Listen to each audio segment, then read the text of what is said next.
सच्चे दिल से तौबा। नसू एक औरतनुमा आदमी था, बारीक आवाज़, बगैर दाढ़ी और नाजुक अंदाम मर्द।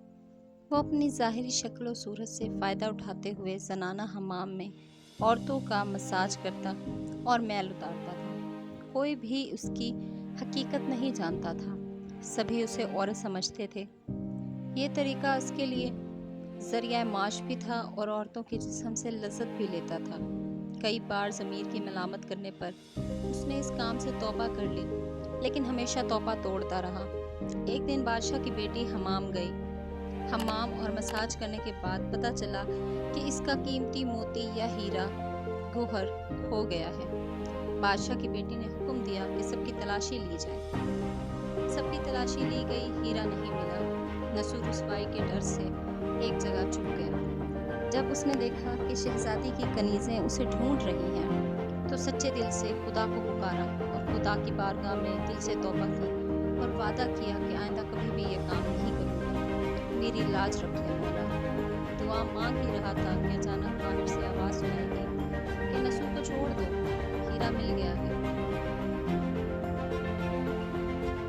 नसू ने नम आंखों से शहजादी से रुखसत की और घर आ गया। नसू ने कुदरत का करिश्मा देख लिया था और हमेशा हमेशा के लिए इस काम से तौबा कर ली।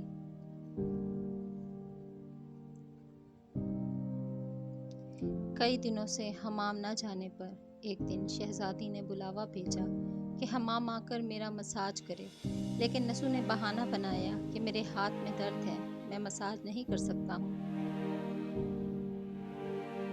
नसू ने देखा कि इस शहर में रहना अब इसके लिए मुनासिब नहीं। सभी औरतें इसको जानती हैं और इसके हाथ से मसाज लेना पसंद करती हैं।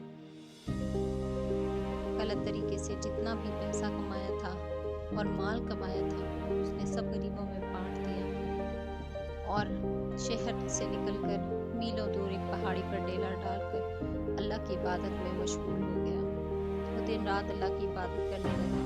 एक दिन उसकी नज़र एक भैंस पर पड़ी जो इसके करीब घास चर रही थी।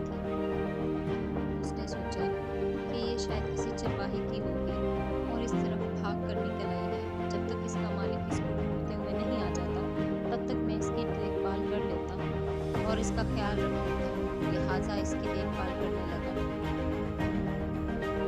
कुछ दिन बाद एक तिजारती काफिला रास्ता भूलकर उधर निकल आया। सारे के सारे प्यास की शिद्दत से निढाल थे। उन्होंने आते ही नसू से पानी मांगा। नसू ने सबको भैंस का दूध पिलाया और सबको सैराब कर दिया। काफिले वालों ने नसू से शहर जाने का रास्ता पूछा।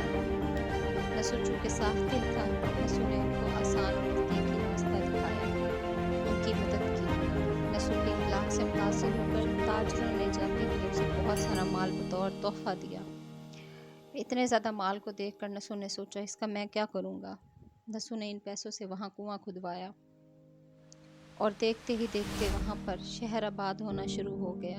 कई लोग वहाँ आकर आबाद होना शुरू हो गए, वहाँ बसना शुरू हो गए, वहाँ इमारतें बनना शुरू हो गई। वहाँ के लोग नसू को बड़ी इज्जत और एहतराम की निगाह से देखते थे।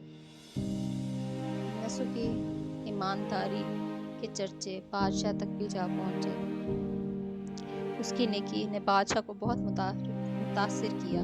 बादशाह के दिल में नसू से मिलने का इश्तियाक पैदा हुआ। इसने नसू को पैगाम भेजा कि बादशाह आपसे मिलना चाहते हैं, बराए मेहरबानी दीदार के लिए तशरीफ़ ले आएं। जब नसू को बादशाह का पैगाम मिला, इसने मिलने से इनकार कर दिया और माजरत चाही कि मुझे बहुत सारे काम हैं, मैं नहीं आ सकता। बादशाह को बहुत ताज्जुब हुआ, मगर इस बेनियाजी को देखकर मिलने की तलब और बढ़ गई। बादशाह ने कहा कि अगर नसू नहीं आ सकते तो हम खुद तो इसके पास जा सकते हैं ना, तो लिहाजा हम खुद उसके पास जाएंगे। जब बादशाह नसू के इलाके में दाखिल हुआ तो खुदा की तरफ से मालिक मौत को हुक्म हुआ कि बादशाह की रूह कब्ज़ कर लो। लिहाजा बादशाह की रूह कब्ज़ करने गई। चूँकि बादशाह बतौर अकीदतमंद नसू को मिलने आ रहा था और रियाया भी नसू की खूबियों की गिरफ्तार थी, इसलिए नसू को बादशाह के तख्त पर बिठा दिया गया। नसू ने अपने मुल्क में अदल और इंसाफ का निज़ाम कायम किया। वही शहजादी जिससे औरत का बेस बदल कर हाथ लगाते हुए भी डरता था, इस शहजादी ने नसू से शादी कर ली। ایک دن نسو دربار میں بیٹھا لوگوں کی اطاعت رسی کر رہا تھا کہ ایک شخص وارد ہوا اور کہنے لگا، کچھ سال پہلے میری بھینس گم ہو گئی تھی، بہت ڈھونڈا مگر نہیں ملی، برائے مہربانی میری مدد فرمائیں۔ نسو نے کہا، تمہاری بھینس میرے پاس ہے اور میں نے اس کو بہت ہی خیال سے رکھا ہوا ہے۔ آج میرے پاس جو کچھ بھی ہے تمہاری ہی بھینس کی وجہ سے ہے۔ اگر وہ بھینس مجھے نہ ملتی تو نہ وہ مجھے تاجر ملتے، نہ وہاں کنواں کھدتا، نہ وہاں پر لوگ آباد ہوتے، نہ میں بادشاہ بنتا۔ نسو نے حکم دیا کہ اس کے سارے مال اور دولت کا آدھا حصہ بھینس کے مالک کو دے دیا جائے۔ وہ شخص خدا کے حکم سے کہنے لگا، اے نسو، جان لو، نہ میں انسان ہوں نہ وہ جانور بھینس ہے، بلکہ ہم دونوں فرشتے ہیں، تمہارے امتحان کے لیے آئے تھے۔ یہ سارا مال اور دولت تمہارے سچے دل سے توبہ کرنے کا نتیجہ ہے۔ یہ سب کچھ تمہیں مبارک ہو۔ وہ دونوں فرشتے نظر سے غائب ہو گئے۔